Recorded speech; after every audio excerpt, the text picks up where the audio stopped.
punto de reunión que se encuentra debidamente identificado. Identifique la puerta de salida de emergencia ubicada a su izquierda o a su derecha, dependiendo de dónde se encuentre. Los pasadizos entre las filas de las butacas deben de permanecer libres para poder transitar de manera ordenada en caso de emergencia. El parqueo es un punto de reunión. No está permitido la movilización vehicular hasta que las autoridades del campus indiquen que es seguro para los usuarios del CETEC. Una vez esté en el punto de reunión, por favor esperar las indicaciones de los encargados del evento para su reingreso, así como la de las autoridades del campus. Aléjese de árboles, tendidos eléctricos o estructuras que amenacen su integridad física. Esté atento a alguna otra condición de riesgo que se puede generar en el área. Recuerde que no se permite consumir alimentos ni bebidas dentro del auditorio. El Tecnológico de Costa Rica es un espacio libre de humo, por lo cual se le solicita abstenerse de fumar dentro de las instalaciones de esta universidad. En concordancia con la Ley 7600, las butacas de la primera fila son de uso prioritario para este fin y para personas en silla de ruedas. El Campus Tecnológico Local San Carlos del TEC cuenta con el reconocimiento de bandera azul ecológica. Esperamos que disfruten de la actividad. Bueno, muchas gracias. Darle la bienvenida a todas las personas que nos acompañan el día de hoy. Esta es una actividad de la Cátedra de Realidad Nacional Yolanda Uriamuno, entonces les voy a pedir al coordinador de la cátedra, Eric Salas, que nos dé la bienvenida. Buenos días. Bueno, como coordinador me gustaría reiterar la bienvenida a esta actividad. Quisiera agradecerle a la profesora Chía Alarcón por la colaboración y a nuestros invitados, Fabián y Larisa, por haber sacado de su tiempo para venir a acompañarnos el día de hoy. Y bueno, contarles que la cátedra pues está a servicio de ustedes. La idea es que este espacio contribuya a crear lo que llamamos vida universitaria, es decir, a ofrecerles a ustedes la posibilidad de conocer diferentes temas, de tener contacto con personas externas a la institución que vienen a brindarnos puntos de vista pues, diferentes sobre temas de importancia nacional e internacional.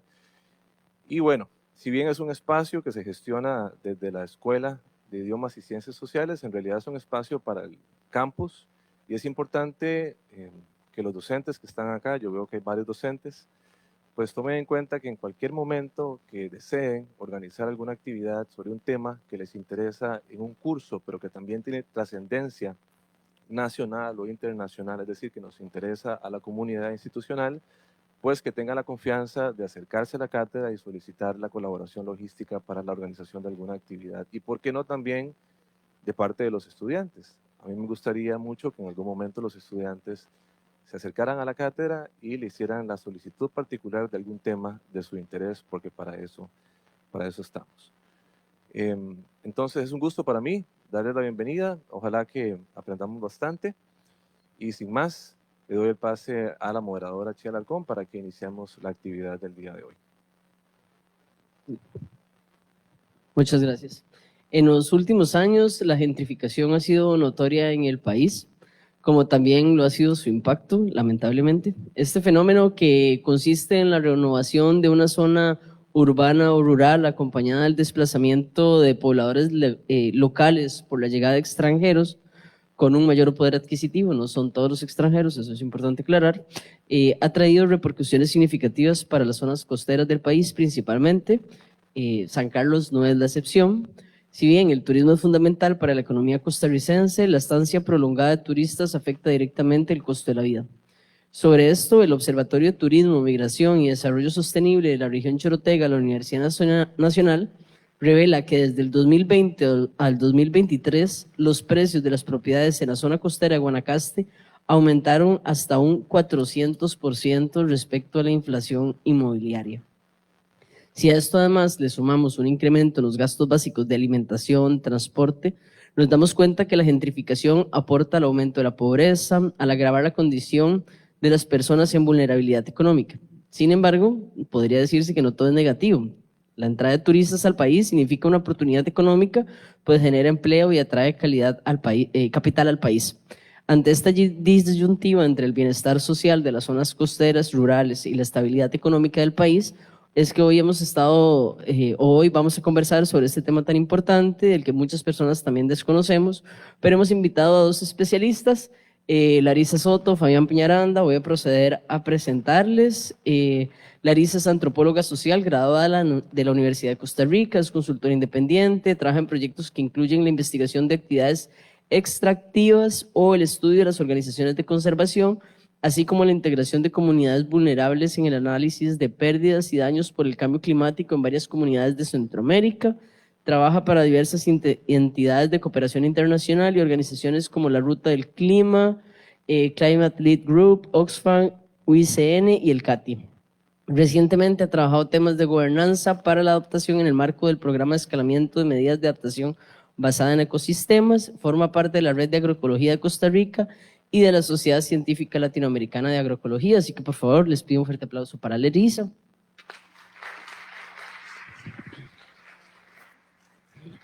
Y también participa Fabián Peñaranda Olmos, es antropólogo social, graduado de la Universidad de Costa Rica, técnico en producción audiovisual por la Universidad Nacional. Como consultor, sus enfoques se centran en paisajes humanos, conservación del patrimonio biocultural y turismo comunitario. Actualmente coordina procesos de mitigación participativa de interacciones humano-fauna, restauración ecológica y fortalecimiento de gobernanza para la coexistencia. Ha trabajado para entidades como FAO, Registro Nacional, Costa Rica Wildlife, One Sea, World Future Council, así como para cámaras de turismo y hoteles. Por favor, les solicito un aplauso para Fabián.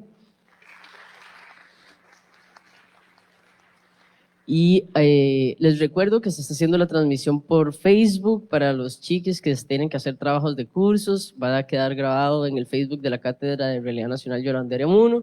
Entonces también les invito a seguir. Y la dinámica va a ser la siguiente. Él y ella van a tener la posibilidad de exponer más o menos durante una hora, podría ser.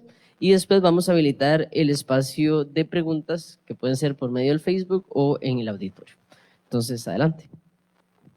Hola, ¿qué tal? Muchísimas gracias por invitarnos, gracias por su tiempo para empaparse de temas de realidad nacional. Gracias a Eric Salas como coordinador y a Shia Alarcón, por supuesto, las y los docentes y el personal de la universidad que nos acompaña.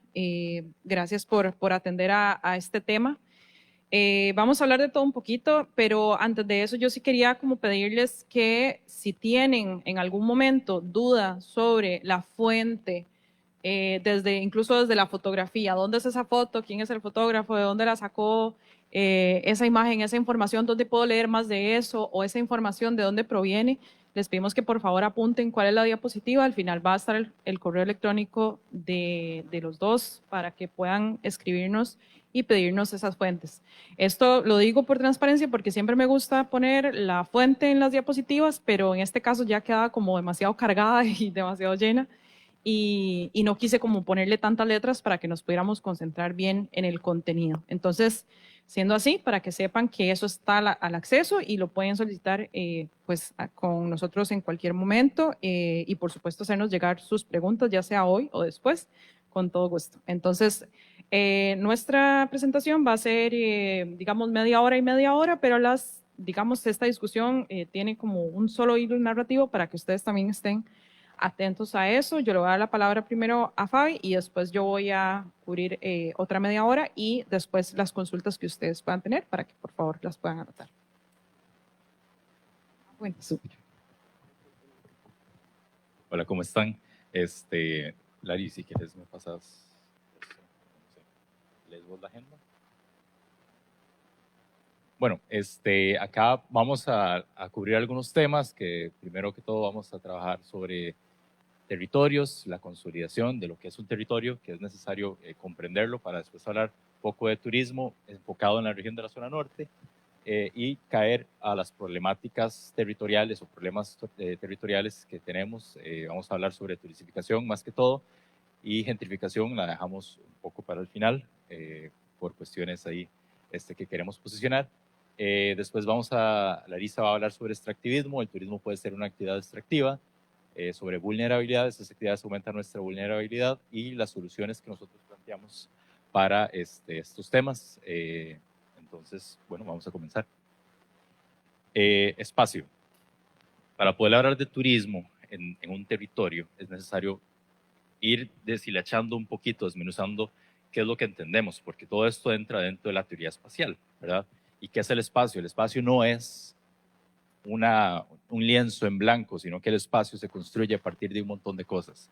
El espacio está construido a partir de comunidades, de la gobernanza, de identidades, imaginarios, de la percepción, del medio también material. Sin espacio, si no hay cosas materiales, si no hay naturaleza, fauna, flora, fungi, tampoco tenemos. Entonces podemos hablar de ecología en el espacio. Está los territorios, las regiones y los lugares.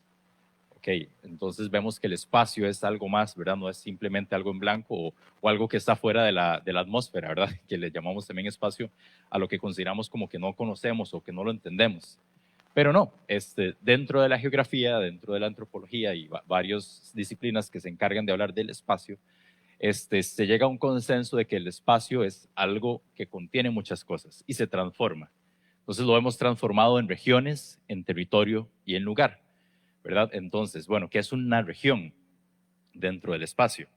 La región es cuando un proyecto político ocupa una espacialidad. Entonces, como cuando el Estado dice vamos a desarrollar la región Chorotega o la región Zona Norte, y estas son las políticas económicas y culturales que vamos a aplicar. Entonces vemos que la Zona Norte tiene tanto ganadería como agricultura, pero tiene algo muy elemental que por eso estamos acá hoy, que es el turismo. Y eso fue una decisión tomada por gobiernos desde los 70, digamos, para encaminar a la zona, a una producción de productos turísticos, pero también de ganadería y de agricultura más en la zona norte-norte y así.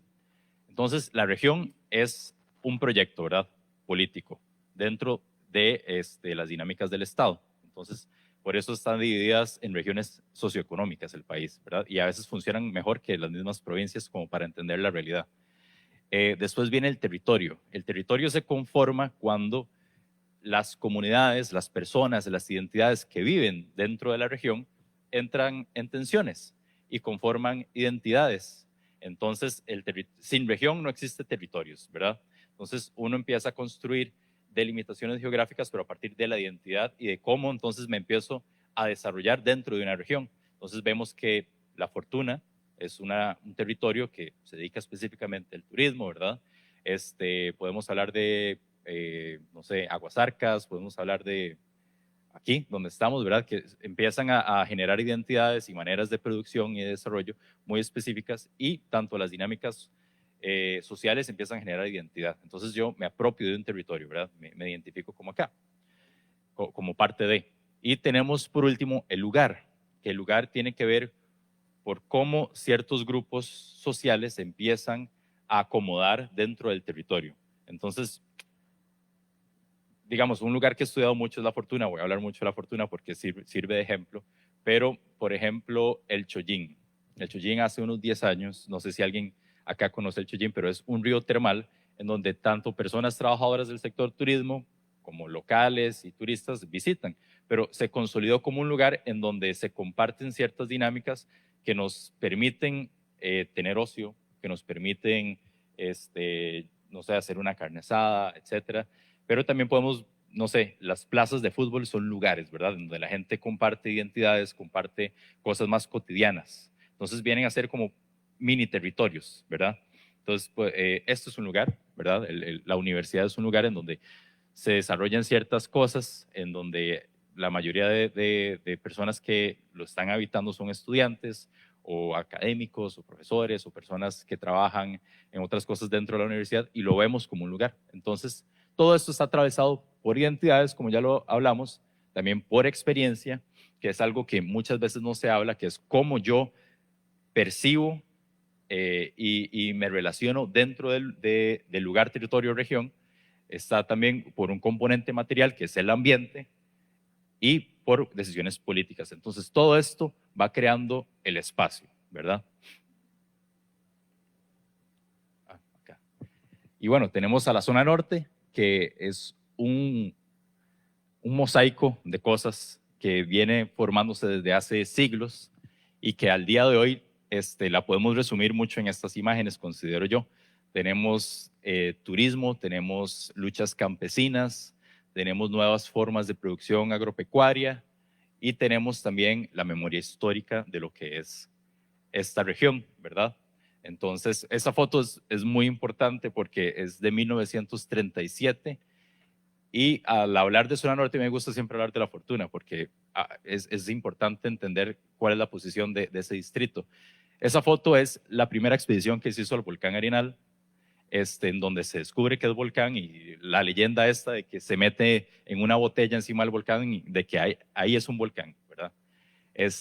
Y esas personas son los que participaron en esa exploración. Esta foto de acá es una de las luchas de campesinos sin tierra de Naranjo, que en los proyectos políticos de regionalización, La Fortuna es la última frontera de estos procesos de colonización, en donde buscan cómo llevar a esos campesinos sin tierra a nuevas fronteras, y pues lo que impidió que eso pasara en La Fortuna fue la erupción del volcán Arenal. Entonces no se dio ese proceso de colonización acá, fue la última. Tenemos esa foto que, bueno, para nadie es mentira que la piña ahora, desde Sarapiquí hasta Cocosol y toda la frontera de arriba, es una de las producciones de monocultivo más grandes. Y tenemos el turismo, ¿verdad? En esa foto de allá, que da bastante ingresos económicos para la zona. Ok, ¿qué pasó en 1968 en La Fortuna? Bueno, el volcán hizo erupción. Esto hizo un parteaguas de lo que venía desarrollándose como una economía campesina en la zona. Tenemos que de 1920 a 1980, como para irnos muy atrás, teníamos campesinos que vinieron de varias partes del país, muchos de la parte de Naranjo, Ciudad Quesada, y empiezan a colonizar la Fortuna, que habla mucho de la realidad nacional en ese entonces, de que había que explorar y colonizar ciertos lugares.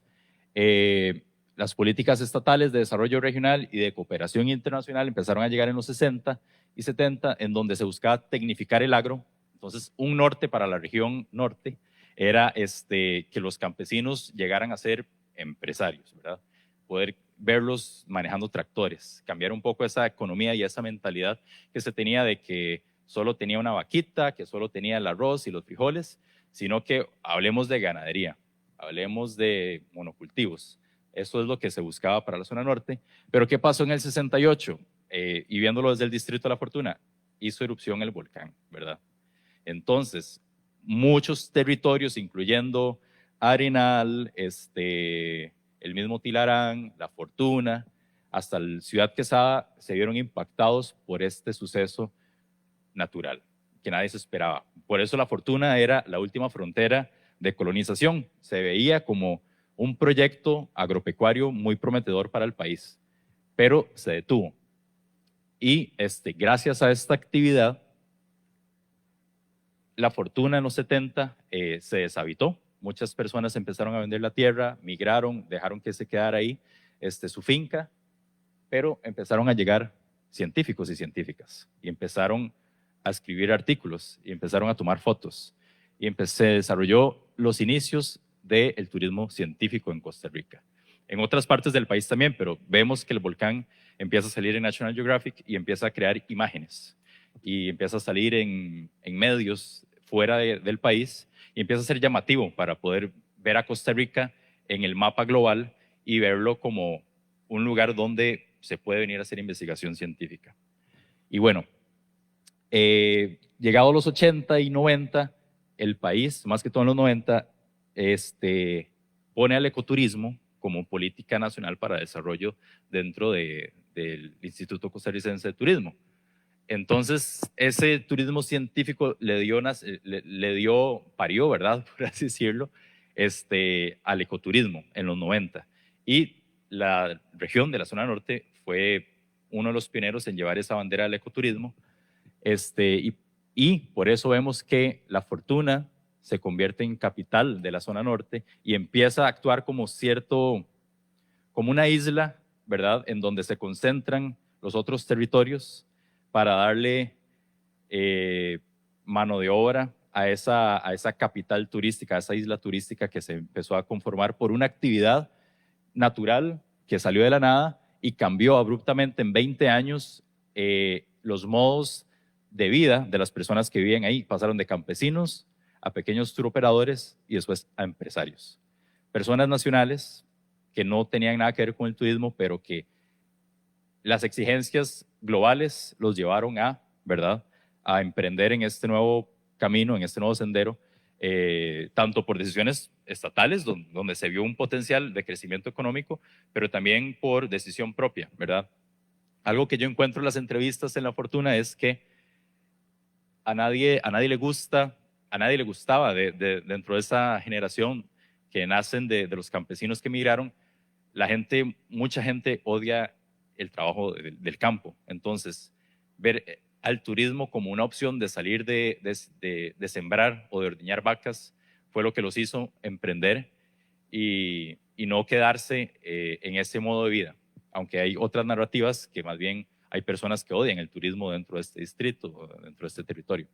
Bueno, a esto que acabo de explicar se le tiene un nombre, que es turistificación. Es un proceso mediante el cual un territorio se transforma para satisfacer las necesidades y expectativas de las y los turistas y el sector empresarial ligado a esta actividad. Cuando hablo de turistas, también nos incluimos a nosotros y nosotras, ¿verdad? Nosotros somos turistas también, no solo el extranjero, sino que el turismo nacional también contribuye a estos procesos de turistificación.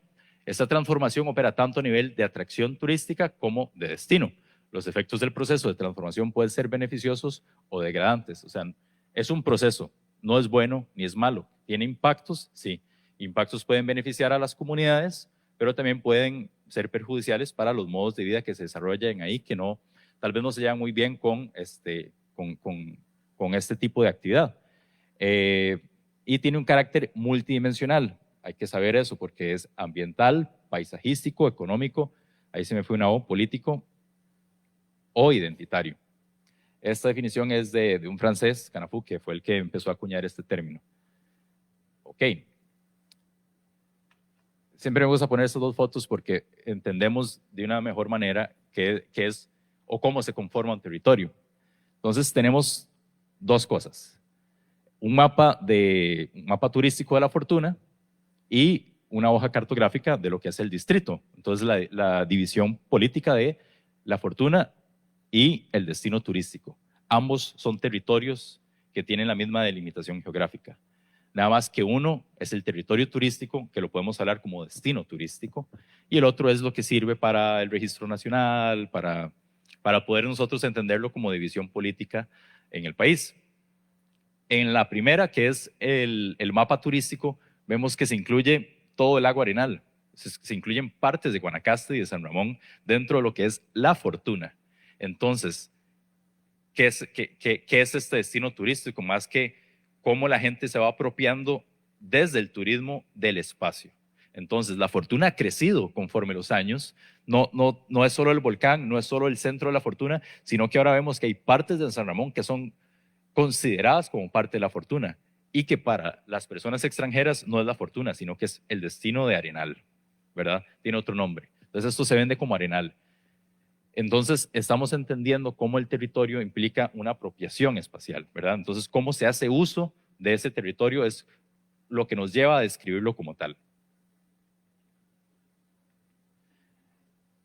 Entonces, estos procesos de turistificación, lo que nos deja, lo que le dejó a La Fortuna es que con el desarrollo en 30 años del turismo, se cambiaron los modos de producción, se cambiaron los paisajes, se cambiaron un montón de cosas y empieza a generar tensiones ambientales. Aunque la gente de La Fortuna apoya el turismo, nunca se ha hecho estudios de carga turística.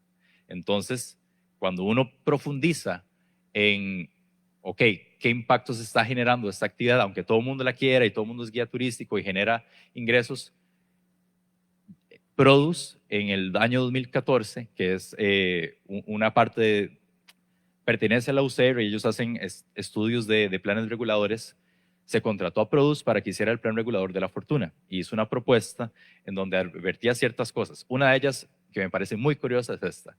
La rotulación empieza a generar contaminación visual en la zona. El exceso y desproporcionalidad de los anuncios publicitarios aporta a que se genere una percepción de un sitio desordenado y elimina belleza al paisaje. Es necesario que se genere una regulación en torno a la rotulación que apoye el embellecimiento del poblado de La Fortuna. Eso fue en el 2014. Este plan de regulación del territorio se presentó a la Asociación de Desarrollo, se presentó a la comunidad y se rechazó. No se aprobó. Entonces, hasta el día de hoy, La Fortuna no tiene plan regulador. Creo que ahorita están gestionando otro, pero lo que se advertía en el 2014 pasó. No sé si ustedes han ido a La Fortuna en estos últimos meses o en el año.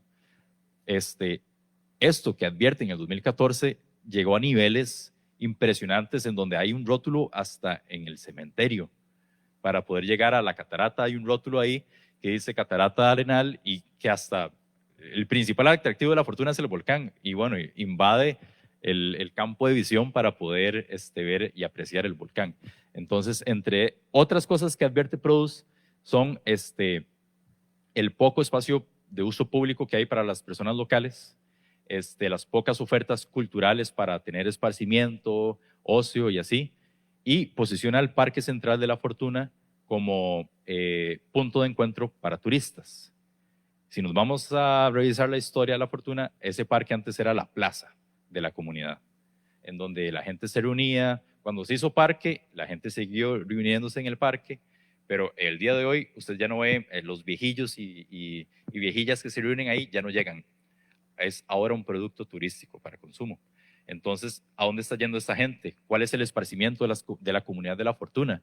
¿Dónde, no sé, dialogan sobre las actividades parroquiales? ¿Existen esos espacios o están todos dedicados al turismo? ¿El espacio público es también para el turista o es también para las personas que habitan el lugar? Entonces son preguntas que tenemos que hacernos a la hora de hacer planificación turística, porque el turismo es de todos y todas, es una actividad que podemos dar opiniones desde las comunidades. Y la figura de la Cámara es la que ha cooptado esas decisiones y son los representantes, digamos que formales sobre qué tipo de planificación y gestión estamos teniendo en los territorios, no solo de La Fortuna, sino otros en todo el país. Ok, esto no solo pasa en La Fortuna, hay otros territorios. Esta foto es en Manuel Antonio, es uno de los parques nacionales que está más degradado en el país y creo que el año pasado o antepasado se quería aumentar la cantidad de visitación al Parque Nacional. Eso sin tener los estudios de carga, al final no pasó por dicha, pero en esos parches de bosque que se supone que son parques nacionales, tenemos monos con diferentes, con problemáticas en la pigmentación, tenemos pisotes con sarna, tenemos un montón de problemas ecológicos por la excesiva visitación turística al parque. Ok, bueno, hay otros territorios turísticos en Costa Rica, hay otros destinos. Uno de estos es Monteverde, que es como primo de La Fortuna. Fue otro de los pioneros en llevar el ecoturismo como bandera. Monteverde tiene una historia interesante porque hay varias narrativas. La más popular es que se fundó por cuáqueros, pero ya habían personas ahí, ¿verdad? Entonces, bueno, hay dos visiones, pero cuando llega lo del sapito dorado y todo esto, empieza a crecer Monteverde como símbolo de ecoturismo y pasa muy parecido a lo que tenemos en La Fortuna, que empieza a muchas personas emprendedoras que eran campesinas, crean sus hoteles, empiezan a llegar guías de San José y crean guiados de aviturismo y muchas cosas. Pero lo interesante de Monteverde es que por la visión cuáquera de la vida, empezaron a conservar y crearon reservas, y Monteverde se mantiene como una línea de ecoturismo que no es comunitaria, sino que es también pensada desde la Cámara de Turismo, pero mantuvo una estética ligada al ecoturismo, a diferencia de La Fortuna, que empezó a explorar turismo de aventura, y ahora yo no veo a La Fortuna como un destino ecoturístico, sino que es casi que masivo, ¿verdad? Podemos ver cosas de turismo de sol y playa que están pasando en La Fortuna y la concepción del turismo de aventura empezó a cambiar lo que el tipo de turismo que se desarrolla en La Fortuna. Pero si han ido a Monteverde, podemos ver dentro de su estética que mantiene esa esencia de cuidado a la naturaleza, por así decirlo, pero que no es participativa y no es comunitaria. Eso tenemos que tenerlo claro. Son decisiones tomadas desde una cámara y que cuidan mucho la estética del paisaje y cómo tiene que verse Monteverde, cuál es ese mensaje que queremos dar como destino turístico. Otro que es muy distinto, pero también lleva una bandera de ecoturismo, es Sarapiquí. La parte curiosa de Sarapiquí es que el proceso de turistificación fue también llevado con ONGs, ¿verdad? Tenemos a la Organización de Estudios Tropicales ahí presente, pero que ha trabajado de la mano con las comunidades. Y vemos que los planes de desarrollo turístico siempre incluyen a la comunidad, hay distintas voces y que el proceso de turistificación se ha alejado de esa industrialización, podríamos decirlo, o esa masificación del turismo, sino que se ha quedado en un turismo rural comunitario.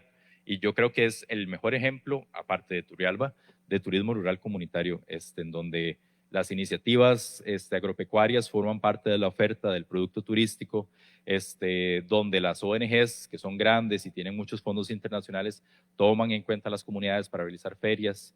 Entonces, aparte de el ofrecimiento que hacen de ecoturismo, también tenemos una oferta de turismo cultural, turismo histórico y la diversificación económica que permite el turismo, ¿verdad? También toma en cuenta esas otras narrativas que contiene este territorio, a diferencia de La Fortuna, en donde el principal atractivo está en la aventura, el volcán y todo ese pasado, ¿verdad? Esa memoria histórica de La Fortuna no es parte del producto turístico y mucha gente ni sabe cuáles son. Hay gente que piensa que el volcán está activo todavía, ¿verdad?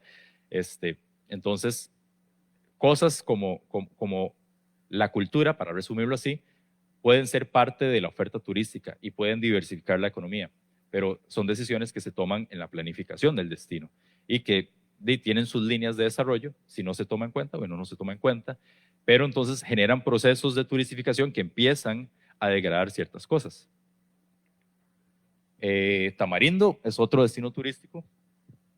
En lo que llevamos del año, también el año pasado, hemos visto que se pusieron de moda varias palabras como impacto ambiental, gentrificación, turistas, extranjeros, y bueno, eso salió hasta en las noticias ya. Y uno de los territorios que han sido protagonistas en estos discursos han sido los territorios costeros de Guanacaste. Tamarindo es uno de estos, en donde vemos que fue una comunidad, pero el tipo de modelo de turismo de sol y playa creció excesivamente sin responsabilidad de tomar en cuenta las narrativas del territorio, sino que se impuso un modelo de desarrollo bueno, si nos vamos un poco a revisar qué es el turismo de sol y playa, es turismo masivo, ¿verdad?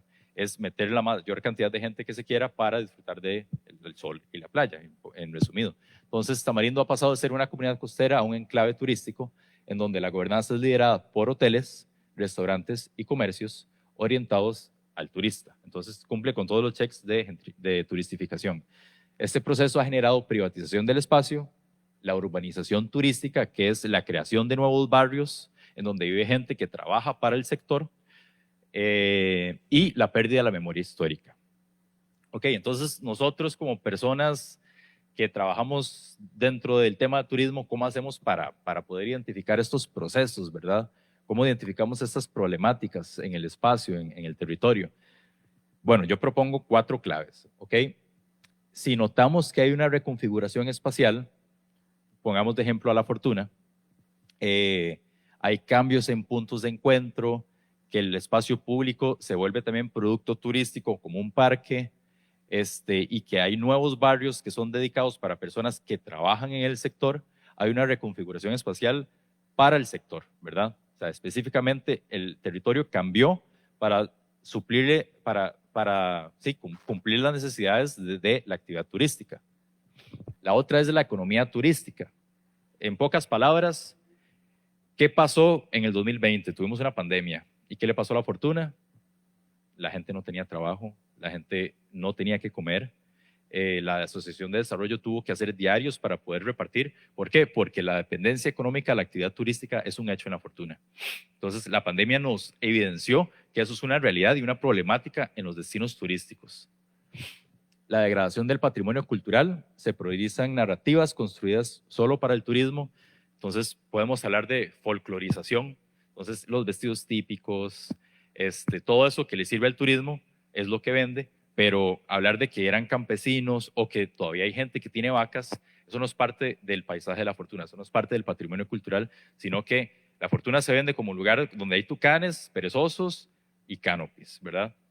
Entonces se prioriza ciertas cosas que le funcionan a eso, se desecha mucho de la memoria histórica, y eso Larisa y yo, que pudimos trabajar de cerca con la Cámara de Turismo, lo vimos, porque se quería darle una insignia de turismo rural a La Fortuna. Entonces hicimos un mapeo, un diagnóstico, y muchos de los que tienen sus iniciativas de turismo rural comunitario en La Fortuna se sienten completamente excluidos por la Cámara de Turismo, saben que no es una oferta para La Fortuna, y bueno, no cumplió con los requisitos. Y algo muy importante es la pérdida de saberes y aculturación. ¿Eso qué es? Que las personas locales empiezan a desaparecer, empiezan a migrar y empiezan a adoptar, sería la palabra, actividades que son más que todo ligadas a personas extranjeras, ¿verdad? Entonces vemos como que en el Parque Central se hace un taller de yoga, ¿verdad? Pero por otra parte estamos perdiendo todos los saberes relacionados a la gastronomía de la zona norte, donde podría hacerse una feria gastronómica o cosas así. O, no sé, pinturas artesanales, cosas que son como apetecidas por un público específico turista, se empiezan a priorizar. Y la última es el paisaje turístico. Cuando hablo de paisaje también incluyo la parte de ecología. Entonces se priorizan espacios naturales o culturales para la visitación. Yo no sé cuántas personas de Monteverde conocerán el quetzal o el pájaro campana, cuántas veces irán a la reserva del bosque nuboso. Cuando he hecho entrevistas ahí y he hablado con personas de Monteverde, lo que me dicen es que pasan tan ocupados atendiendo el sector turismo que no les queda para ir a conocer el canopy o a la reserva. Entonces, esos espacios, esa naturaleza que tanto conserva el país y que tanto se raja, está priorizada para el disfrute de turistas, ¿ok? Y hay algo muy importante que tenemos que hablar en esta zona norte, que es el tráfico de especies, que también es parte de los procesos de turistificación.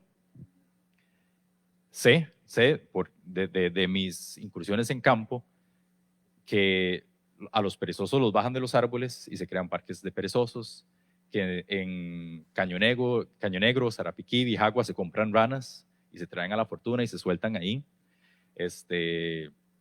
Pisotes que son domesticados, todo eso es parte de los procesos de turistificación. ¿Por qué? Porque estamos haciendo que la fauna responda a las necesidades del turista, que es que quiere una foto con el perezoso.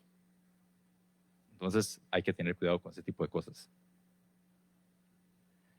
Ok, y para ir cerrando mi parte, en una sombrilla no cabemos todos y todas y todas, ¿verdad? ¿A qué me refiero con esto? Tanto los medios como partidos políticos han hablado de la palabra gentrificación, pero no todo es gentrificación. Entonces aquí traemos una definición de lo que es gentrificación.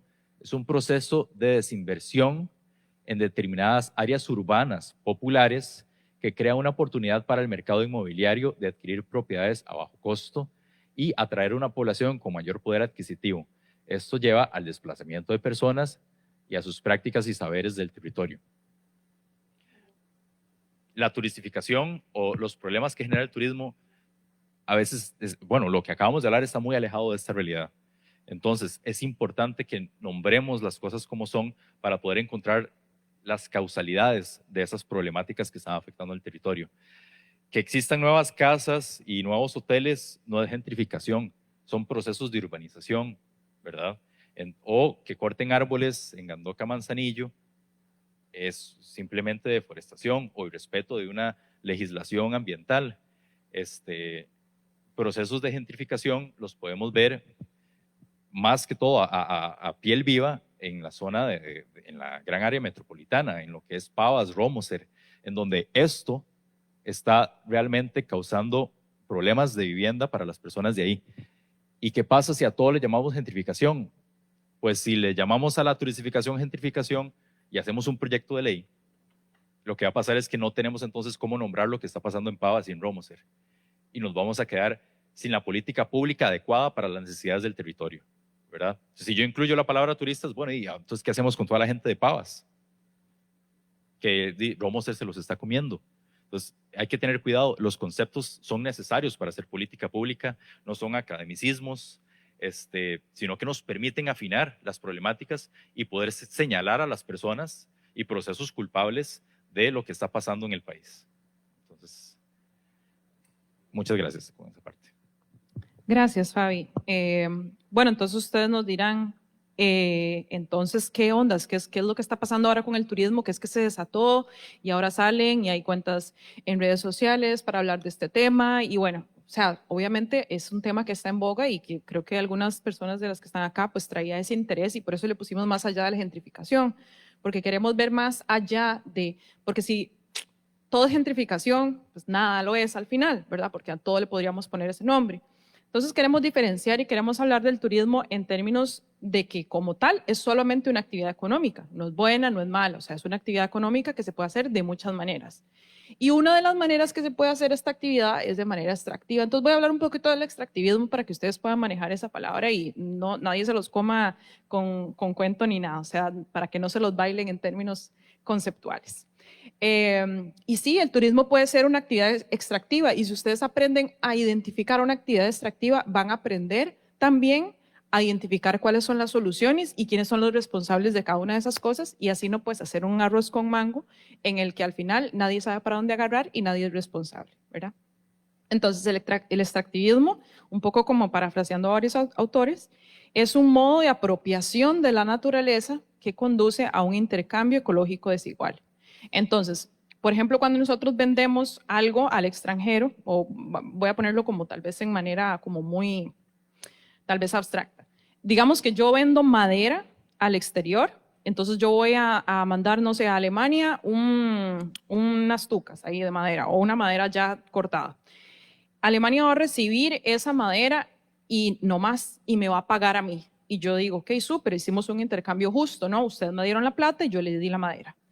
¿Quién va a lidiar con los problemas ecológicos que pueda tener si esa madera no se sembró de la manera correcta?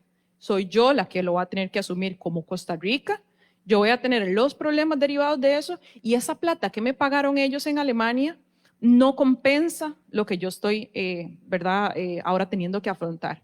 Entonces eso es lo que quienes ya han llevado economía ya saben que eso se llaman externalidades y que no siempre los precios de las cosas cubren esas externalidades. Entonces, ¿qué pasó? Que los economistas y las economistas de América Latina llegan a un momento, por ahí es relativamente reciente ese concepto de extractivismo, de por ahí de la década de los 2000, empiezan a decir, mira, cuando nosotros hacemos los cálculos de toneladas, de kilojulios, pues, ¿verdad? No solo en términos de dinero que se comparten entre los países por el comercio internacional, sino también en términos de las calorías, de la biomasa, de todo lo que estamos intercambiando, resulta que estamos saliendo perdiendo, porque los productos que los países del norte global o los países ricos obtienen de los países del sur, ya vienen sin los riesgos y las consecuencias de la producción de ese material. Entonces,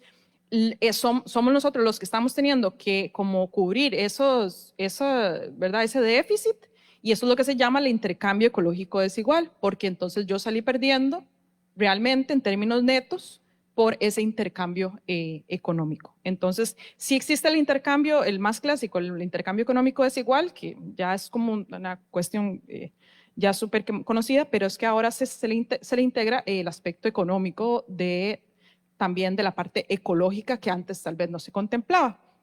Entonces, cuando hay una actividad extractiva, siempre vamos a tener a identificar este intercambio desigual. Y no sé si se ve, bueno, sí se ve súper. Entonces, el extractivismo se define como un modo intensivo, ¿verdad? Siempre es intensivo, siempre es así como súper, a sacarle lo más posible a los recursos, pero también cuando vos le pones ismo a algo, ese ismo lo que me habla es de un sistema o ideología. Entonces, cuando yo digo, ok, una actividad de extraer, más la idea que conlleva eso o las lógicas que trae eso, ¿verdad? Entonces, el extractivismo no es solo la actividad de sacar, sino todas las ideas que lo posibilitan, ¿verdad? Entonces, el extractivismo está inserto en dinámicas y estructuras globales más amplias, ¿verdad? Porque tengo que tener como todos esos jugadores, ¿verdad? Implican esos intercambios económicos y ecológicos desiguales que les estoy diciendo y genera una distribución socialmente diferenciada de los beneficios y las cargas. Entonces, no estamos repartiendo como correctamente los beneficios y las cargas por esa actividad. ¿Qué es la parte más lógica y más así como tal vez de pensamiento? ¿Por qué ese ismo? Es porque estas actividades se refuerzan a sí mismas y se racionalizan. Entonces después vos encuentras en los libros y te lo dan en las clases y lo dicen los políticos y lo dice las instituciones financieras a nivel global y entonces se va como normalizando una idea de producción, de apropiación de la naturaleza. Pero son modos socioecológicamente destructivos de organizar la vida. Entonces, ¿qué son esos modos destructivos? La mentalidad de apropiación, o sea, la mentalidad de que yo puedo volarme todo eso para sustituirlo por otra cosa, es una mentalidad. A mí no me tiene que importar, por decir así, es una mentalidad que se tiene.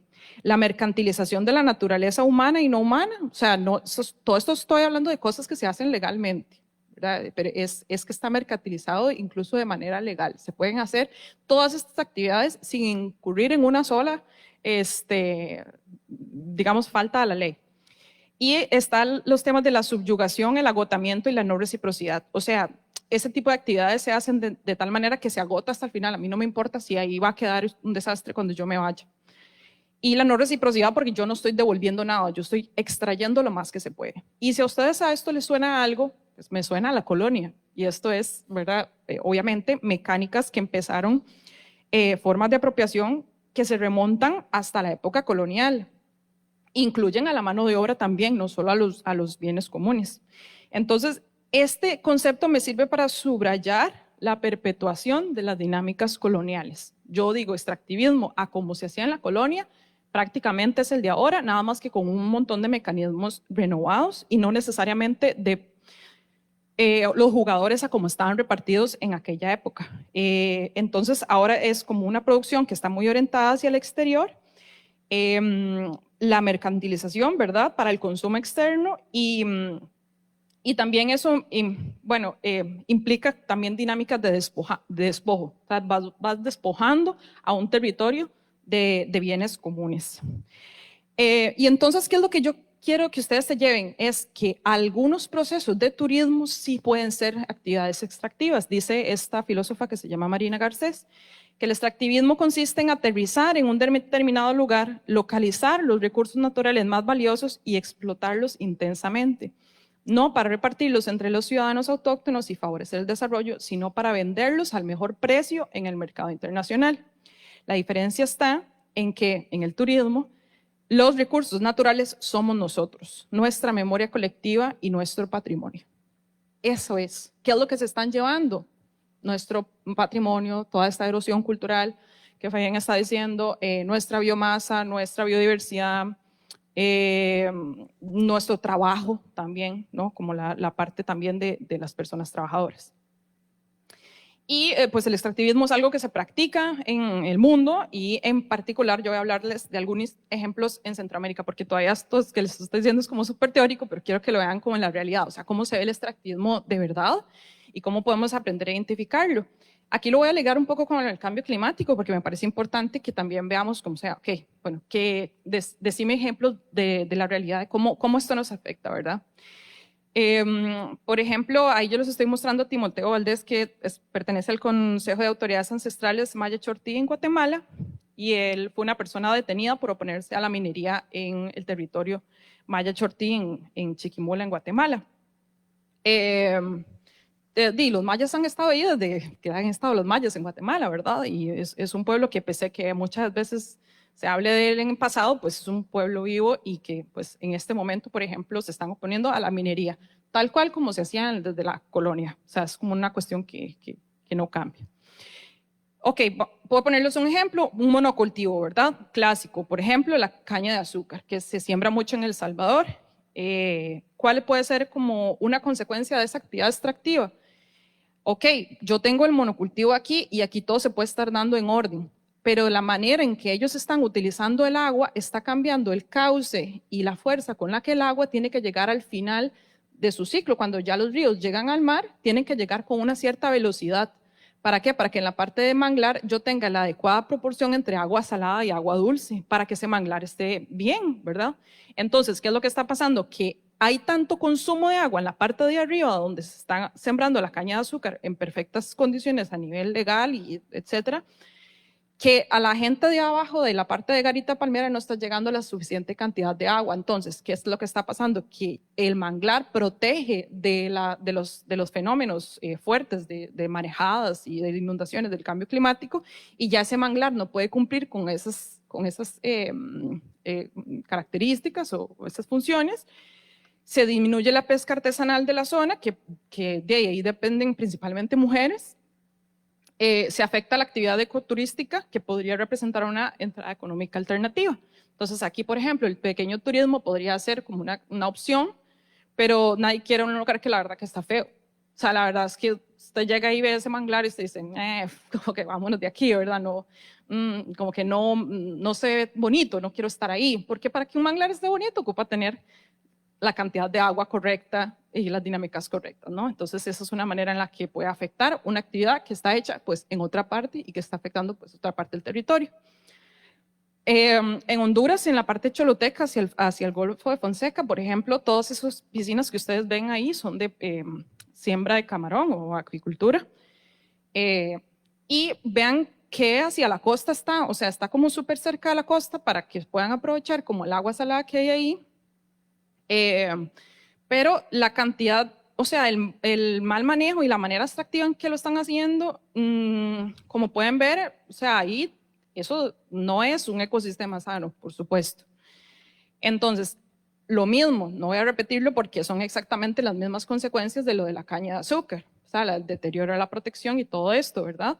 ¿Qué es lo que va a pasar en estos territorios? Que por más que la gente tenga empleo, porque estas empresas siempre van a decir, pero damos N cantidad de miles de empleos, pero más, aparte de empleo no es un lugar bonito para vivir, no hay ninguna otra alternativa económica, porque no hay ninguna, porque la gente que pescaba ahí, pues ya ese ecosistema no es un ecosistema sano, entonces ya no sacan nada, y no hay ninguna otra opción. ¿Qué pasa cuando viene una inundación o un huracán a esa zona? Obviamente se hace un destrozo, porque aquí no hay absolutamente ningún servicio ecosistémico que pueda proteger a esas comunidades de lo que está pasando y va a seguir pasando.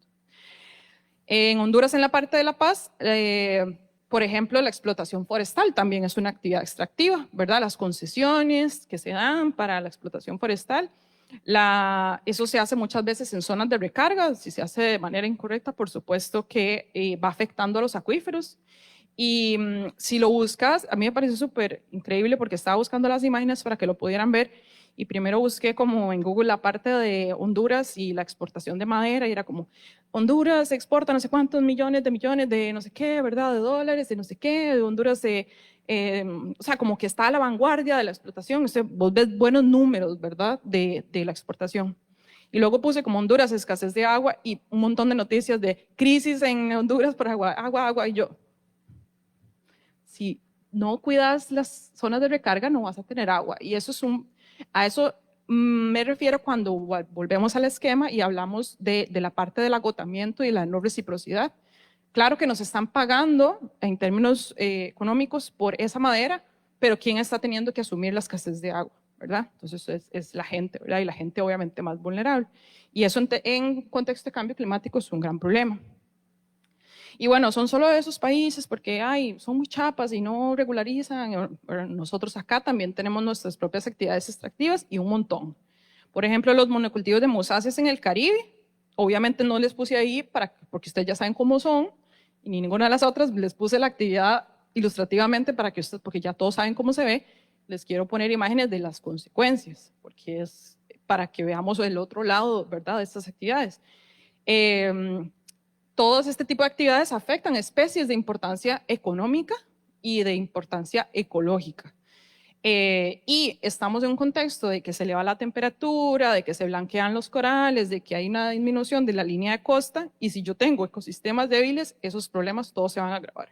Entonces las inundaciones van a ser más fuertes, los cambios de temperatura más fuertes, las dificultades de las personas para pescar, por ejemplo, y los monocultivos, el IRET de la UNA ha estudiado muchísimo el manejo, digamos, lo contaminados que queda el agua después de que pues, pasó por un cultivo de banano o de plátano, y lo mucho que está afectando la biodiversidad de zonas en que no necesariamente es ya la finca, sino que es afuera, ¿verdad? Y ya eso llega al mar, y ya eso llega a Cahuita, y todos queremos que Cahuita esté bonito para irnos de fiesta a fin de año, o Puerto Viejo esté bonito para irnos de fiesta, pero, ¿verdad? No, eso por cuánto tiempo va a quedar, va a ser sostenible, ¿verdad? Y bueno, lo censuré porque la verdad me parece un toque fuerte, pero también es importante que lo veamos. El turismo residencial, del turismo residencial de lujo o el turismo de sol y playa, hecho de manera extractiva, lo que está generando es afectando las especies por las que en un principio la gente viene a este país. O sea, es esa lógica completamente distorsionada que tiene esta actividad de llamar a la gente para que venga y ver la pura vida, ¿verdad? La flora y fauna, el relax y todo, el wellness y toda la cuestión, a costa de las propias especies que la gente viene a ver. Entonces, ¿qué va a pasar cuando ya no hayan? Los turistas se van a ir a Ecuador, o se van a ir a Nicaragua, o se van a ir a Guatemala, y van a hacer las mismas actividades. Y no les va a importar, porque la lógica extractiva es llegar, sacar, y cuando ya ahí se deteriore, simplemente me paso a otro lugar. ¿Y qué vamos a hacer acá? ¿Verdad? ¿Qué van a hacer las comunidades? Se genera una presión muy fuerte sobre los recursos, ya ustedes lo saben, sobre el agua, sobre, ¿verdad? La parte forestal, y está aumentando la temperatura en Guanacaste y en todas partes, ya eso también ustedes lo saben, ¿verdad? ¿Qué es lo que va a pasar si yo afecto esos ecosistemas? La deforestación en las pendientes, por ejemplo, para que los Airbnbs tengan una hermosa vista al mar, que también a mí me gusta la vista al mar, por supuesto, pero bueno, si todos en esa montaña quieren vista al mar, cualquier lluviecita va a hacer que abajo haya un deslizamiento todo tonto. Digamos, todo tonto me explico porque no es algo que vaya a salir en las noticias ni nada, pero la gente en Santa Teresa dice, o sea, cualquier lluvia aquí viene y se cae la tierra y bloquea el paso, y en Santa Teresa hay hora pico y hay presas. O sea, si ustedes han ido, han visto que hay presas. O sea, estamos hablando de una zona costera que debería ser para relajarse, ¿verdad? Entonces es como una locura lo que está pasando. Y todo lo que son atropellos de fauna, electrocuciones de monos, por ejemplo, o ataques de perros a la fauna de la zona. O sea, eso es a nivel crítico, al punto que hay organizaciones que todos los días tienen que atender algún incidente. ¿Qué pasa si todos los días yo estoy rejuntando monos electrocutados del suelo? O sea, ¿qué va a pasar con ese ecosistema? ¿Verdad? ¿Qué es lo que está pasando? Que incluso la gente de Santa Teresa, Malpaís, están evaluando, y el SINAC incluso, como evaluando si hay que trasladar la población, la tropa de monos que quedan ahí, los que están ahí como todos los que han sobrevivido están ahí como amputados y todo, si se los van a llevar a otro lado, porque si se quedan en Santa Teresa se van a morir. Entonces, digamos, es como esa la lógica que yo quiero como que se lleven, aunque sea un poco fuerte, pero es que es lo que las comunidades están enfrentando. Entonces, ¿cómo yo voy a saber si una actividad es extractiva o no? ¿Le voy a decir a todo extractivismo? No. Lo mismo que hablamos ahora con la gentrificación. No todo es gentrificación, no lo vamos a utilizar así, porque entonces nada es. Igual con el extractivismo. Es un concepto que tiene que ser potente y útil para que lo podamos utilizar en nuestros estudios y también en nuestras estrategias. Entonces vamos a evaluar algunas cosas. Yo aquí le estaba diciendo ayer a Fabi que eso es un poco no oficial, porque yo lo saqué de un libro en donde viene como sobre el extractivismo agrario, pero me pareció que las características nos sirven para cualquier otra actividad extractiva. Entonces yo me voy a preguntar primero.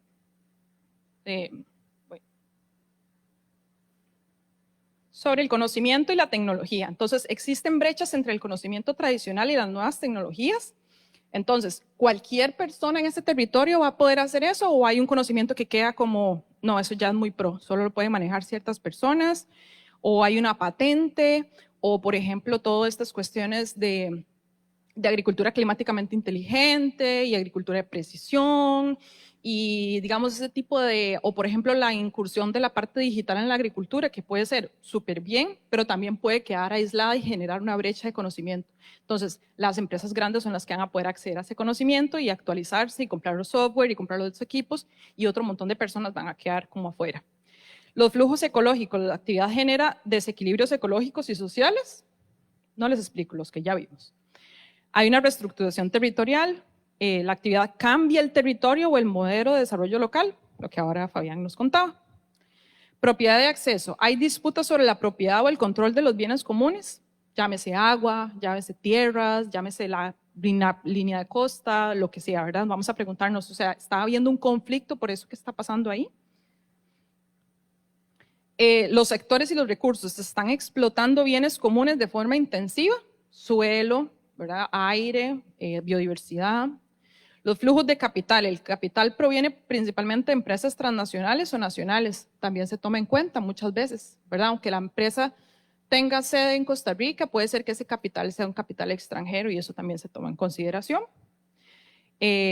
Las condiciones laborales, existen condiciones precarias o de la explotación intensiva de mano de obra y no necesariamente en la propia actividad, sino también en todos los otros encadenamientos que genera. Por ejemplo, en Guanacaste, puedes ver que, por ejemplo, la gente, qué sé yo, que son, digamos, recepcionistas o guías de turismo, están de manera regular o es una actividad formal, está muy bien. Pero la gente que construye esos hoteles y esos restaurantes, ¿cómo estará? ¿Estará sin nada? ¿Estarán viviendo en un ranchillo que está puesto ahí sin buen manejo de verdad cuánto le pagan? ¿Están ganando bien? Pero entonces no estamos viendo que la gente que construye o que le da mantenimiento a toda esa actividad turística tal vez está viviendo en condiciones laborales que no son sostenibles, ¿verdad? O que no son justas. Y sobre la propiedad y acceso, hay disputas sobre la propiedad o el control de los bienes comunes. Creo que eso lo repetí, eso lo repetí, ok. Entonces, por así decirlo, ese es un checklist, esas son unas cosas en las que nos podemos fijar para ver si estamos hablando de una actividad extractiva y cómo lo pueden ver si hay actividad o hay desarrollos turísticos que pueden caer dentro de esto y es importante entonces para eso, para no estar satanizando el turismo como actividad económica o satanizando la agricultura o satanizando cualquier actividad económica sin que realmente la hayamos pasado por un examen para ver si estamos hablando de algo que es insostenible, que es, ¿verdad? Porque muchos autores lo que dicen es que el opuesto completo a lo que es extractivo es el sostenible. O sea, o es extractivo o es sostenible, no es ninguna de las dos. No puedes tener, por ejemplo, una actividad extractiva que sea medio sostenible. O sea, tal vez sí puede haber como algún grado en un continuum, pero hay que tener cuidado, por ejemplo, cuando yo digo que voy a hacer, no sé, monocultivo de caña, sostenible y no. ¿Sostenible en qué sentido, digamos? O sea, si es monocultivo, o sea, me explico, como que vos estás agotando ciertos recursos y te estás beneficiando de un montón de servicios ecosistémicos que no estás reponiendo, ¿verdad? Entonces ahí hay que tener como cuidado, o es sostenible o es extractivo. Entonces, creo también, ¿verdad? Como Fabián, que hay muchas maneras de hacer turismo de manera sostenible, que el turismo como tal es una actividad económica que no, le da mucho dinero a nuestro país. Cómo la estamos gestionando es digamos, lo que ahora se está conociendo como, ¿verdad? Como un problema de realidad nacional. Y nosotros no solo nos queremos, pues, quejar, sino que les queremos dar algunas ideas de lo que a nosotros nos parece, algunas cosas que se pueden hacer. Obviamente no son únicas. Sí, aquí muchas veces la gente llega y critica desde la teoría y eso, y esa no es la realidad, porque bueno, si uno puede ir a Liberia y habla con la gente que trabaja ahí, decir, uy, qué dicha que vienen más turistas, ¿verdad? Porque eso da trabajo. Entonces, por eso yo hice énfasis en la experiencia. Hay que entender las experiencias de las personas que viven en sus territorios para poder idear soluciones. Es necesario hacer crítica, pero también tener algo para poder crear a partir de eso. El turismo es una realidad en la que mucha gente vive, en la que yo vivo y ustedes viven, Somos turistas también, nos gusta conocer playas. Sería hipócrita empezar a decir de que eliminemos todo tipo de turismo, pero vamos a Santa Teresa, ¿verdad? O decir, uy, odio Airbnb, pero voy a Santa Teresa y ahí no hay otra cosa más que Airbnb. Entonces hay que sentar los pies en la tierra y hablar las realidades como son, porque hay territorios que dependen económicamente del turismo. El PIB que aporta el turismo es demasiado, ya sea formal o informal. Entonces, por eso trajimos como una lista de cosas que nosotros pensamos que se pueden ir desarrollando a nivel nacional. Por ejemplo, una de esas es, ya hablando del turismo residencial, que es una dinámica de turismo diferente, no es como que la gente viene y va y se quedó en un hotel y pum, ya se fue, sino que el residencial es cuando vos venís y vos tenés una casa ahí, ¿verdad? Y es una casa no cualquiera, es una casa bien, bien increíble y pasa el resto del año, pues qué sé yo, en Airbnb hasta el mesecito que yo llego y yo la uso ahí y luego me voy y demás. Estamos hablando de casas súper, súper, súper caras. Ese tipo de turismo, ¿verdad? Es el que está generando ahora lo que la gente llama gentrificación, y realmente el nombre exacto de eso se llama turismo residencial de lujo. Entonces podemos imponer impuestos a esas casas de lujo porque las municipalidades no están aprovechando todos los beneficios de esas casas. Bueno, si vamos a hacer propiedades de lujo, entonces que las municipalidades les cobren justamente lo que podría beneficiar a la municipalidad para redistribuir un poco eso en el territorio. Y las empresas inmobiliarias, pues si están haciendo un montón de plata, pues que dejen un poco de esa plata, ¿verdad? Para uso de las municipalidades que después van a decir que no tienen plata para hacer aceras o otras cosas, ¿verdad? Y que puedan tener ese ingreso. También el tema de la planificación territorial que ahora hablaba Fabián. En 2020, solo 41 de los 82 cantones de Costa Rica contaban con un plan de urbanización válido. No sé si ahora, en este momento, 5 años ya después, habrá pues algunos otros planes, pero habrá que ver la actualización. No creo que hayan avanzado demasiado. Pero bueno, mejor planificación territorial podría hacer la gran diferencia en cómo se están haciendo estos desarrollos. Sí, yo voy a resumir algunos puntos en uno, que es la gobernanza comunitaria y participativa en el sector turismo. No hacemos nada con promover el ecoturismo para salvar a los parques nacionales y los ecosistemas si no es comunitario.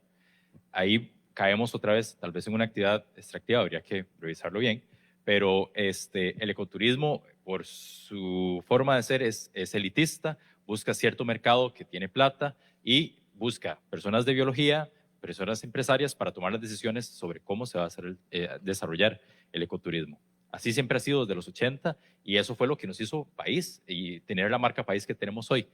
Hay que agregarle el componente comunitario al modelo de ecoturismo y volviendo a lo de gobernanza, esta es una solución que yo he ido tratando de moldear, pero todas las personas tienen el derecho de participar en las decisiones territoriales sobre turismo. Actualmente el modelo como les comenté, el modelo que se gestiona es por medio de cámaras de turismo, que es el enlace principal con el ICT, y son los que deciden cuáles van a ser los planes de desarrollo turístico en los territorios, en los destinos turísticos. Muchas veces se dice que sí son participativos, pero cuando revisamos muy bien cómo fueron esas estrategias, se hacen con actores clave, no son realmente participativos.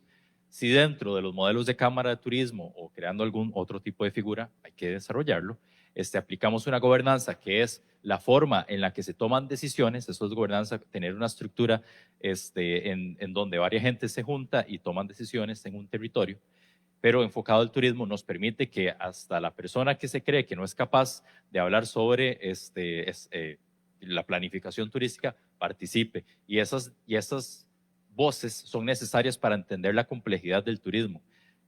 O sea, yo pienso que el gremio de mucamas puede saber mucho sobre cómo es la realidad de trabajar en turismo y no se está tomando en cuenta para tomar, no sé, decisiones sobre cómo planificar el turismo. Los guías muchas veces quedan atrás y ni se involucran, al menos en destinos como La Fortuna. No hay ONGs, no hay gremio de guías, todo se le deja a la Cámara para las decisiones. Me imagino que en Tamarindo debe ser peor. Y también, digamos, hay que abrirnos a un montón de posibilidades que puede generar involucrar a las comunidades o tener esta gobernanza participativa, porque, por ejemplo, nuestro país lamentablemente cada vez va perdiendo como su capacidad de generar datos útiles para tomar decisiones. El ejemplo más clásico es, o sea, ¿cuándo fue el último censo? O sea, para nosotros que trabajamos en investigación, esto es una pesadilla. No, el país no está generando datos donde podamos estar viendo todo esto, cómo va evolucionando en tiempo real. Desde las comunidades podrían generar investigación y podrían generar datos que les sirvan para tomar decisiones. O cosas más, tal vez, más en términos de cultura. Si vamos a hacer un logo para el destino turístico, ¿qué va a decir y qué va a comunicar ese logo? Todos nos sentimos identificados con ese logo. ¿Queremos realmente vender eso? Queremos que sea el eslogan. Queremos que hayan 3 centros de rescate o 3 centros de perezosos, sospechosamente. Vos vas y de fijo es un perezoso, un poco sospechoso. O sea, queremos eso en nuestra comunidad. Nos parece bien que se vendan los perezosos entre esas empresas o queremos intervenir en eso, ¿verdad? Claro. Uno tiene derecho a sentirse identificado sobre cómo se está promocionando el destino. Y la pregunta se las haría a ustedes. No sé si en algún destino turístico, pero ¿se sienten identificadas? Porque yo creo que muchas comunidades no se sienten y más bien lo dejan pasar porque saben que no tienen capacidad de acción, porque eso es tema de otras personas, pero no, es tema de todos y todas, y el territorio es de todos y todas, el turismo es de todos y todas. Y para eso también tenemos un montón de cuerpo legislativo y tenemos un montón de cosas que ya están hechas. O sea, no hay que cambiar todas las leyes y meterme en proyectos de ley. Hay un montón de ley buenísima, que es nada más como de que se aplique. Entonces, por ejemplo, un estudio que se hizo en 2021 demostró que solo 4 de cada 10 casas en Costa Rica se construyeron, 4 de cada 10 se construyeron sin permisos de construcción, con Guanacaste como el lugar con el porcentaje más bajo de casas adecuadas. O sea, a nadie le importa. Un poco nadie está vigilando que se esté haciendo bien. Si tuviéramos una adecuada planificación de la ley, quizás las cosas serían diferentes. Lo que hablamos del turismo ecológico y comunitario para reducir la dependencia del turismo masivo y que lo podamos hacer de manera que se redistribuya bien entre mucha gente, ¿verdad? Por ejemplo, no todos tienen que estar haciendo actividad turística. Si una señora tiene unas cabinitas y la otra señora hace jabones, que los jabones que sean ahí no sean chinos y que sean los que hace la señora. Van a decir, pero es que eso es muy caro, pero que no es que... Hay realmente maneras de hacerlo. Yo creo que uno como turista, uno también valora llegar a un lugar y que el jaboncillo no sea chino. La verdad es que sí. La verdad es que a uno sí le gustaría, mira, este jabón lo hizo la vecina. O la comida o las cosas que están ahí, el café lo mandamos a traer de tal lado que es local. Digamos, son cosas que sí se pueden hacer, pero que eso se puede hacer cuando hay gobernanza comunitaria. Educar a los compradores de viviendas. Yo aquí también le agregaría un poco la regulación de los bienes raíces, pero todavía ¿verdad? O sea, como que son dos tareas importantes porque realmente en Costa Rica cualquiera vende y compra propiedades y ahí hay como mucho por hacer. Pero inclusive hasta la gente que va a comprar muchas veces no sabe ni a dónde va a comprar. Muchas veces no sabe que Costa Rica tiene un montón de regulaciones o que tal vez está comprando en un lugar en donde no debería comprar porque no se puede o construyendo en un lugar donde es ilegal, digamos, o no se sabe la legislación del país, pero a los de bienes raíces no les importa porque es otra persona extranjera, entonces no, digamos, no le voy a decir, mira, no, es que ahí hay agua y ahí tienes que tener un retiro de tanto porque ahí hay una fuente de agua, pero digamos, no lo van a hacer. Entonces hay que como también educar, si ya que van a comprar y vender propiedades es algo que va a pasar, ¿verdad? Que se haga de la mejor manera. Y para terminar, bueno, 2 cositas que son muy importantes es la protección efectiva de las y los defensores de derechos humanos y del ambiente, porque hay mucha gente que son activistas, que están trabajando en las comunidades, que están interesados en todos estos temas, pero tienen miedo de hablar, tienen miedo de decir algo porque trabajan de recepcionista o trabajan en algo de turismo, entonces, ¿qué van a estar criticando al turismo si es lo que les da de comer, verdad? O por ejemplo, conocí un señor en Ostional que le quemaron la casa por defender el refugio Ostional. O sea, están pasando un montón de estas cosas, de otra señora en Malpaís que le tuvo que poner seguridad privada a su casa, porque ya habían sido demasiadas las amenazas, porque es la última de las 4 dueños costarricenses de Malpaís que hay en propiedades ya ahí en la playa. Entonces está siendo acosada para que ya venda, ¿verdad? Y ya tuvo que contratar seguridad privada. ¿Por qué tiene que ser seguridad privada si nuestro país puede proteger a las personas simplemente su seguridad por estar haciendo algo que es algún derecho de todas las personas, que es involucrarnos en todos estos temas, ¿verdad? Entonces que lo podamos hacer tranquilamente. Y ya por último, también la implementación de planes de restauración ecológica. ¿Por qué? Porque si ya hay un montón de lugares que están dañados, sí, no más los vamos a dejar así y ya. Se deben recuperar esos espacios, retomarlos nosotros como costarricenses y decir, ok, no es por nacionalismo, no es por una cosa de nacionalismo todo de que hay que defender a la nación, no es eso, es por un tema de es mi responsabilidad porque esos son bienes comunes, simplemente no es por ser costarricenses o no, porque aquí hay un montón de personas extranjeras que han venido y han comprado propiedades y han hecho restauración ecológica en esas propiedades. No se trata de ser extranjero o no ser extranjero, o de ser costarricense, o de ser o de tener plata o no tener plata, porque ha venido gente con plata y gente sin plata y que han venido a aportar al país. Entonces, por eso ponemos ahí que no pasan por la xenofobia, que tengamos cuidado de no involucrarnos en estas iniciativas y empezar a agarrar narrativas xenofóbicas, porque ya hemos visto que todos esos problemas con cualquier cosa están relacionados menos con que la persona es extranjera o no. Estamos hablando de políticas, estamos hablando de procesos históricos, de cómo a veces hasta tiene que ver como con los flujos internacionales de comercio. Entonces, las personas, los individuos no gentrifican. La gentrificación, si está pasando, es un tema inmobiliario, es un tema urbano, de especulación, que tiene que ver con un montón de dinámicas a nivel urbano. Y la turistificación, ya vimos que es un proceso histórico que interviene un montón de elementos. Entonces, no es como que una persona viene, o porque vos fuiste y pagaste un Airbnb una vez, estás gentrificando o estás turistificando un lugar. Pasa por otro montón de cosas. Entonces, es un poco nuestro mensaje para ir cerrando, es... atrevámonos a no simplificar tanto los problemas, porque cuando nosotros vemos la complejidad que hay en los problemas y queremos ahondar un poco más, vamos a empezar a ver las soluciones y no nos vamos a sentir tan desesperanzadas, ¿verdad? Y tan mal frente a lo que está pasando, porque al final, si nos sentimos mal, lo que va a pasar es que se nos va a quitar las ganas de hacer algo. Entonces, pues no dejemos que eso pase, involucrémonos desde nuestras carreras, desde nuestras profesiones, en aportar a que podamos tener actividades económicas más sostenibles. Muchas gracias. Les pido un fuerte aplauso, por favor, para...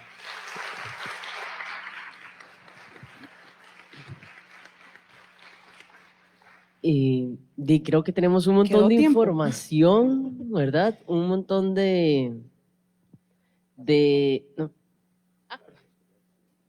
Okay.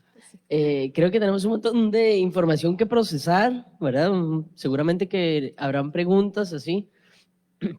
Yo los escuchaba y me gustaría agregar que tal vez muchos de nosotros creemos que no vamos a ver las consecuencias de esta situación, pero me parece que de todo lo que hablaron, Jacó es una de las playas de Costa Rica que es la más accesible, ¿verdad? Pero que en algún momento no fue así. O sea, en algún momento uno llegaba a Jacó y había bosquecito y no habían esas torres de edificios y uno podía quedarse a acampar en la playa y no había nadie, digamos, o sea, era literalmente paradisíaco. Luego llegó como estas formas de turistificación, la explotación sexual además y el consumo de sustancias, y empezaron a haber torres y ahora está totalmente como desierto, ¿no? ¿Verdad? Y quedamos con aquellas edificaciones, está este edificio todo icónico. Y uno siente que no es de uno ya. Exacto, como este edificio icónico, uno entra a Jacó y ve ese edificio vacío, gigante de torres que nunca se utilizó y edificios como, ¿verdad? Que uno no sabe quiénes viven ahí, cómo pueden vivir ahí, ¿verdad? Eso es urbanización turística. ¿Verdad? Es como completo caos y uno ve la playa totalmente deteriorada ya, ¿verdad? Es como una pena porque esas son como consecuencias de estos procesos que estamos hablando. Entonces, no es tan a largo plazo y probablemente muchos de ustedes que están más jóvenes que nosotros van a tener que hacer cargo de alguna manera de esas consecuencias. Entonces, vamos a habilitar un espacio de preguntas. No sé si en el Facebook o acá en el auditorio alguien tiene, creo que allá Jimmy al fondo, Erika, y luego a la par el compañero, y luego allá.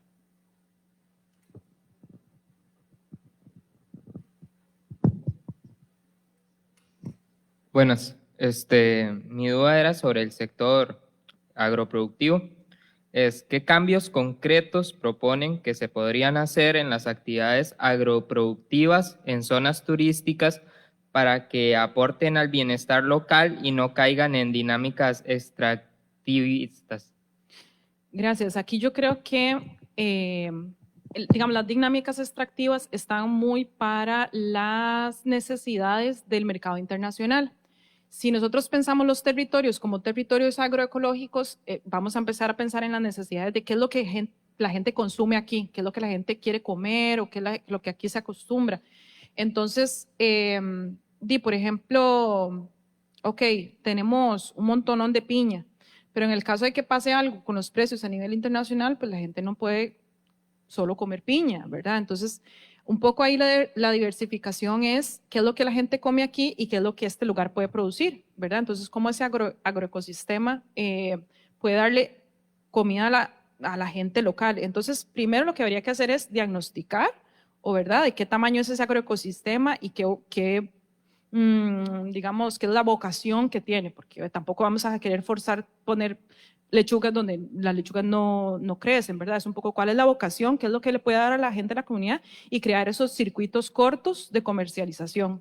Para hacer eso, tiene que haber alianzas público-privadas, porque eso no es algo que se pueda hacer porque un empresario quiera hacerlo, tienen que haber varios empresarios y varias gente que esté, ¿verdad?, interesada.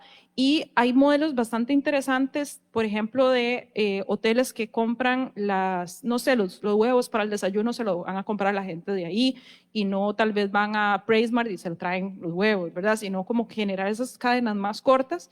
Y yo creo que se pueden como más bien crear incentivos para que se valore que haya esos circuitos cortos. Y ya en general en la transformación, digamos, de la parte del sistema alimentario, pues obviamente es otro temazo, pero siempre como apostar a la agroecología. Siento que la agroecología como ciencia, como práctica, como movimiento, nos da un montón de herramientas para que pues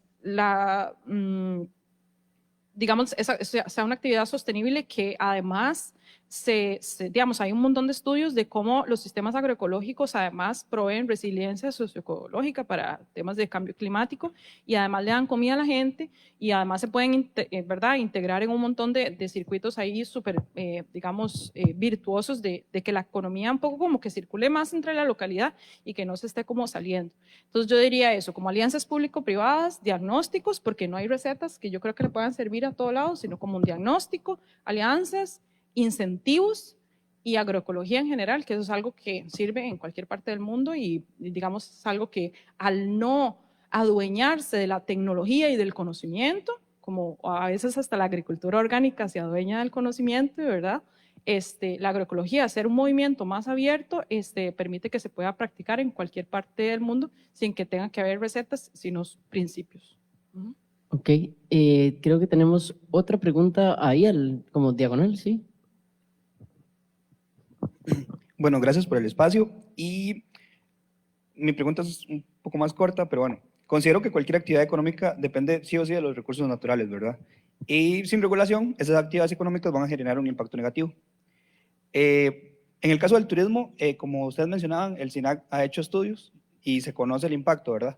Pero entonces mi pregunta es si existe algún organismo estatal que esté especialmente diseñado para la regulación del expansionismo del turismo y de su impacto como tal. Por ejemplo, con la expansión de hotelera en las playas. No, actualmente no existe y es muy escaso los estudios de carga ambiental, turística y social que se hacen. Hay uno cada 10 años, al menos en la zona norte, fue hecho como en el 2013, sobre la capacidad de carga, y SINAC lo hace en relación al Parque Nacional que está cerca. Entonces, es muy limitado. No existe. Aquí la autoridad competente sería la municipalidad. Recordamos, son los gobiernos locales los que deben, digamos, dar las orientaciones de cómo ese lugar se va a desarrollar, qué tan alto vamos a permitir los edificios, si las luces van, digamos, si, por ejemplo, para el tema de lugares donde hay anidación de tortugas, ahí tiene que haber una regulación de las luces. Recordemos que todas estas cosas no se le pueden dejar al mercado, porque por más que el mercado se regula solo, no se regula solo. O sea, la verdad es que, digamos, todos los hoteles van a poner las luces y van a hacerlo del tamaño que quieran. Y si usted no les pone tope, lo van a hacer como lo quieran hacer. Vean el caso de Nosara. Cuando se quiso crear un plan regulador, todos los empresarios turísticos grandes se opusieron, porque obviamente no les conviene. Pero en ese caso, por eso necesitamos gobiernos locales más fuertes y obviamente ojalá que la gente se involucre para que puedan, digamos, también ponerle un poquito como ahí, jalarles un poquito para que puedan hacer desarrollos que sean, digamos, más adecuados y que contemplen también la parte ecológica, porque todo plan regulador tiene que también tener indicadores ecológicos. Ok, vamos a la pregunta de allá. Buenas. Antes hablábamos acerca del el extractivismo y nosotros siendo lo que se extrae en el sector turístico, digamos, nuestra cultura. ¿De qué manera puede llegar el extractivismo a afectar la cultura? Tipo, poniéndolo en un ejemplo, la gente baila, bailamos ritmos tropicales. ¿El extractivismo haría que nosotros dejemos de bailar esos ritmos, que deje de ser parte de nuestra cultura, o más bien lo resguardaría exclusivamente al sector turístico? Ergo, solo bailaríamos para que el extranjero pueda verlo. Sí, antes de que Fabi diga, pero yo creo que Fabi puede responder eso, sí decir que no solo para el extractivismo, para el turismo como actividad extractiva, no solo somos nosotros, sino también nuestro patrimonio, y eso incluye el patrimonio natural. O sea, cada vez que se van, están extrayendo de todos nuestros bienes comunes, agua, de verdad, de todo, ¿verdad? En patrimonio natural y también la cultura, no solo la cultura. Pues, lo voy a decir rápidamente con un caso muy cerca, con el territorio Maleco. Ha llevado, digamos que el turismo lo llevó a exotizarse y a folclorizarse a niveles de que en La Fortuna tenemos pueblos Maleco y lo que se vende es una estética que no es la realidad de cómo se existe, pero es lo que el mercado te pide que seas. Entonces se hace un performance entre dos mundos de que en mi casa estoy con vestido normal, pero después hago una puesta en escena para el turismo, y en mi territorio después hago otras puestas en escena que son para mi identidad propia.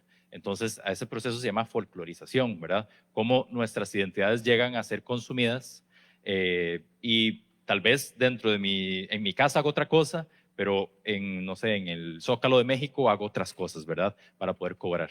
Entonces, empieza a afectar la identidad de esa forma, aunque mucha gente tiene agencia y puede decidir sobre su identidad, otras no. Y entonces eso se va a ver como, ese va a ser el patrimonio más adelante, el bailar de esta forma. Y eso, como tal vez no exista relevo generacional sobre esas tradiciones, se va a quedar como esa puesta en escena.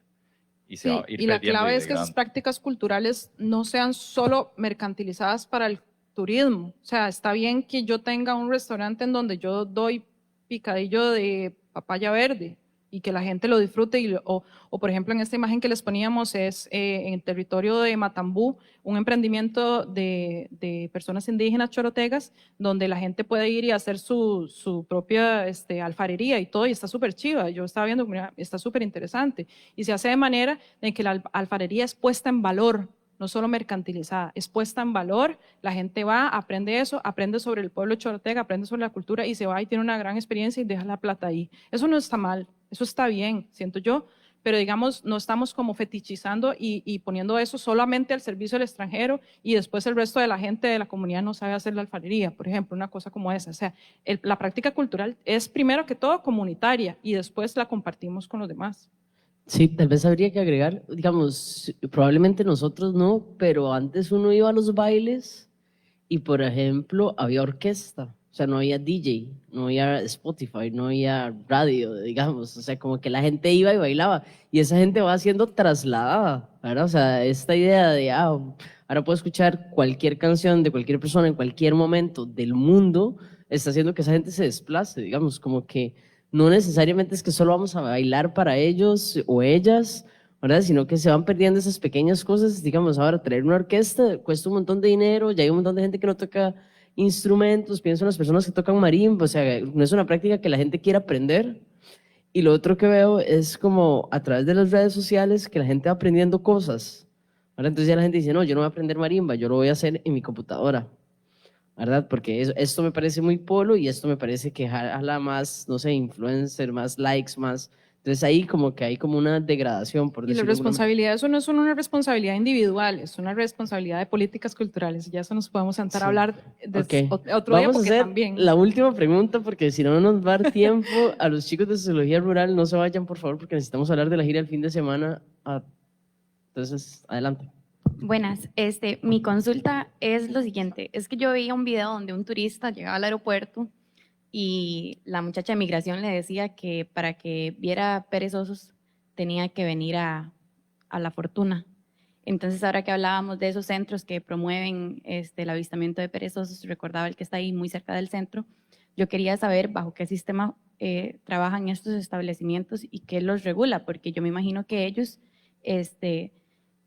se llevan estos perezosos de su hábitat y los integran ahí en su propiedad, pues, para que haya más población y esto sea más atractivo para los turistas. Sí, es un tema. Desconozco cómo se podría regular un emprendimiento privado para avistamiento de fauna.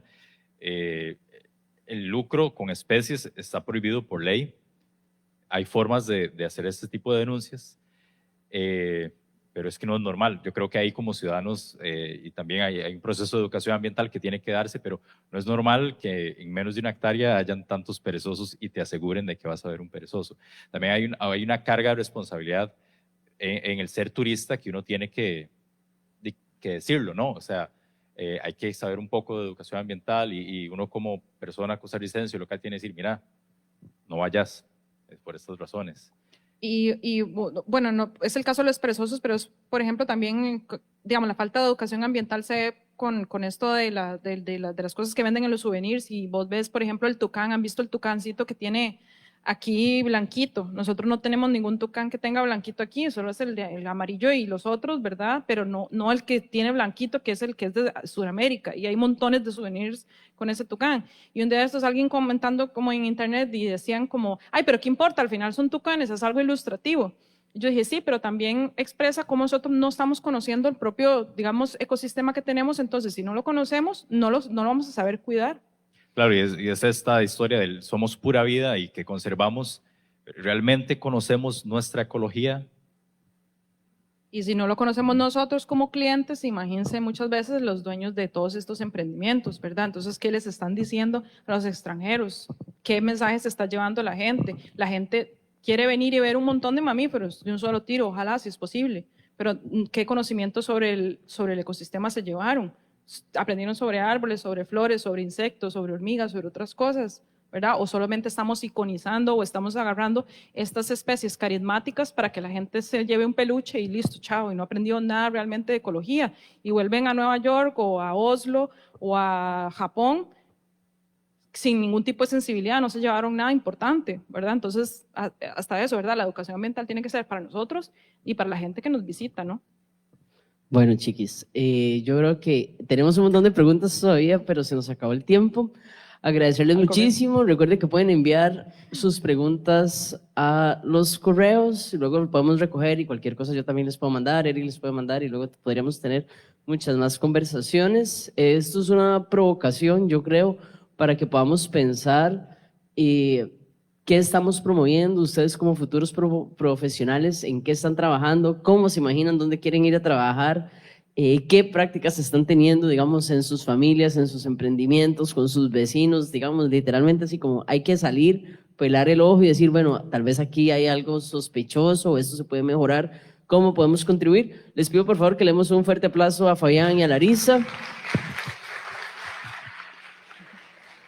Y para cerrar esta actividad, vamos a tener unas palabras de Eric, coordinador de la cátedra. Gracias. Bueno, hay algunas preguntas que quedaron pendientes para las personas que nos seguían por el Facebook. Lamentablemente, por cuestiones de tiempo, no podemos atender. Pero yo quiero agradecerle a nuestros invitados por esa excelente presentación. Creo que hay mucho sobre lo cual podemos seguir discutiendo. Y agradecerle también a la profesora Chía Alarcón por la injerencia en la realización de esta actividad. También es importante reconocer el trabajo de los compañeros de soporte técnico, el trabajo del asistente de la cátedra, Deora Jiménez. Y bueno, un especial agradecimiento a todos ustedes por estar acá, por la paciencia, y ojalá que nos veamos en la próxima actividad de la cátedra. Que tengan un muy feliz día. Gracias, gracias.